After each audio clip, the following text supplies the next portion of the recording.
know we're going to be a thing, and fast.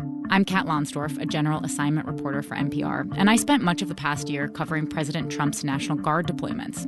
It's our job to stay on top of news stories and learn all we can in order to inform you. Do your part to stay informed by donating to this station today. And thanks.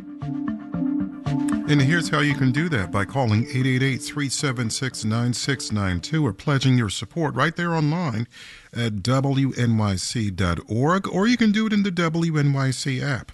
Today is the first day of our winter fundraiser. Our commitment to delivering the truth will never, ever stop. But this is our first year without federal funding. It won't be the last. We need 10,000 donations in this fundraiser to help replace all that lost money.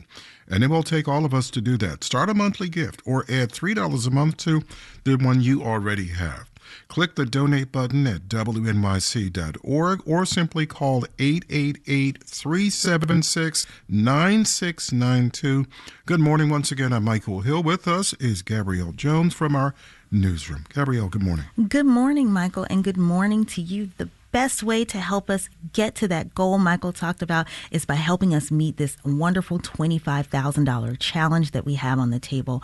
A WNYC superfan has generously offered us this extra $25,000, and to get it, we need 1,500 listeners to contribute today. That's right, 1,500 people by 7 p.m. tonight, and it is important for you to be one of them. So if you've been listening for a long time and haven't given before, now is the time. If you're already a sustaining member, consider making an additional $3 a month gift to help us get this challenge and get this extra $25,000. So give us a call at 888-376-WNYC. That's 888-376-9692, or go online to WNYC.org to help us unlock that extra money.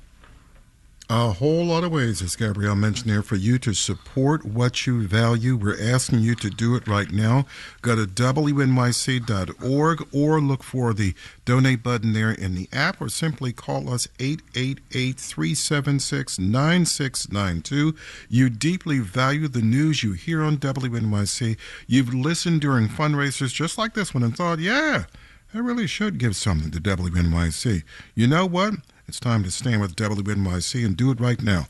Listener support makes up the largest share of WNYC's funding. Become a sustaining member now with a gift of $10 a month, $20 a month, or $100 a month, whatever amount it is that is right for you. 888-376-9692. Support what you value. Thank you.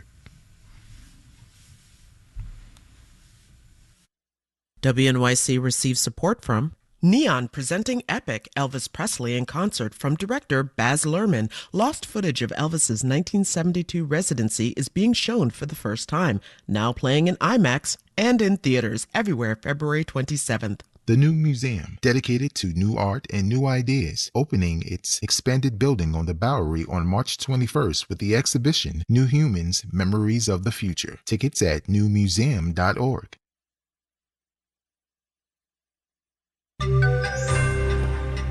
President Trump expressed hope last night that import taxes will someday replace income taxes.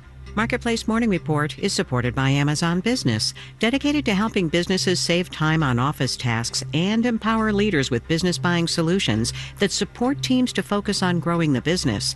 Learn about smart business buying at amazonbusiness.com. And by GEP. With GEP Key Agentic AI and GEP Smart Software, GEP is at the forefront in agentic procurement orchestration and autonomous supply chains.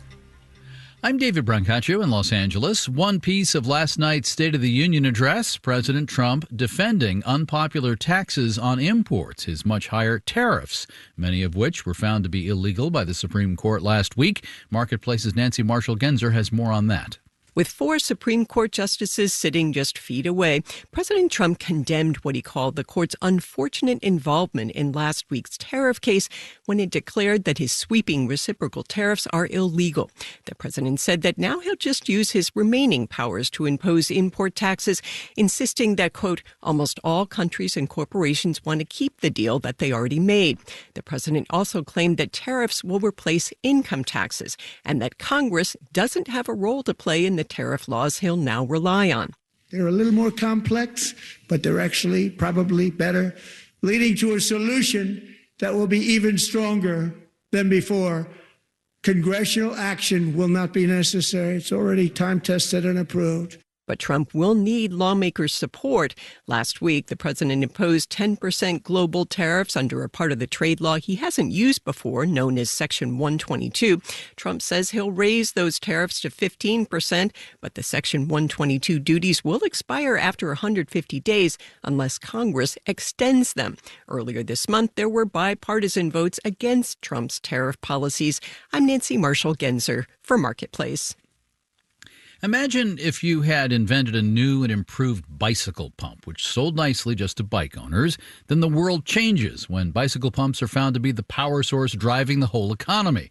That's what happened to chipmaker NVIDIA of California. It made nice microchips to speed up the graphics for computer games. Then, lo and behold, versions of those chips turned out to be a great way to power the artificial intelligence revolution. NVIDIA stock is up 1,300% over 5 years. And later today, NVIDIA reveals quarterly results, and as Daniel Ackerman reports, it sees growth opportunities outside of AI data centers. NVIDIA started out designing graphics chips that powered high-end PCs for things like video games. The company then figured out those chips could be adapted for AI.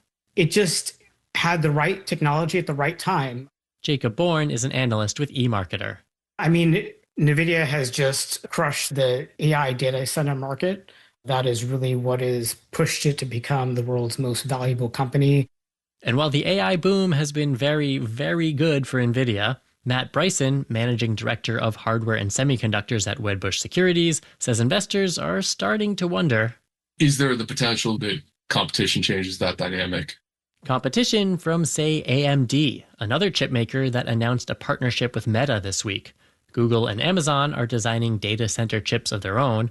So NVIDIA is trying to stay ahead by looking beyond data centers, says Angela Zeno, senior equity analyst with CFRA Research. As AI evolves, I think you're going to see an increasing amount of compute necessary at the edge level. The edge as in actual devices that people use, not data centers. Running AI locally can speed up some computations. Zeno says that's mission critical for things like robots or autonomous vehicles. You're going to really need to react instantaneously, and you're going to need to have the compute power right at the device level. And for those users who don't plan to let AI drive them through busy streets, local computing can have benefits even on your standard laptop computer, says eMarketer's Jacob Bourne. First of all, security. He says users working with sensitive information like healthcare or financial data can more easily keep it private. Not sharing it through the cloud, but keeping it on your device. He says NVIDIA wants more of its chips on those devices as data center competition heats up. I'm Daniel Ackerman for Marketplace. S&P futures are up 0.2%. NASDAQ futures up 0.3% now. The key stock index in Japan, the Nikkei, shot up 2.2% today, driven by bets on technology companies. And one more number, 4.4% increase in world trade last year, way up from the year before, an unexpected result given U.S. tariff policy. Marketplace Morning Report is supported by Fidelity. A dedicated advisor can help create a comprehensive wealth plan. Investment minimums apply. Fidelity Brokerage Services, LLC. And by Barron's Investor Circle, offering stock picks, market insights, and access to the Barron's editors behind a century of reporting at barrons.com/investor circle. And by Progressive Insurance, now offering virtual and hybrid employment opportunities. Details at careers.progressive.com.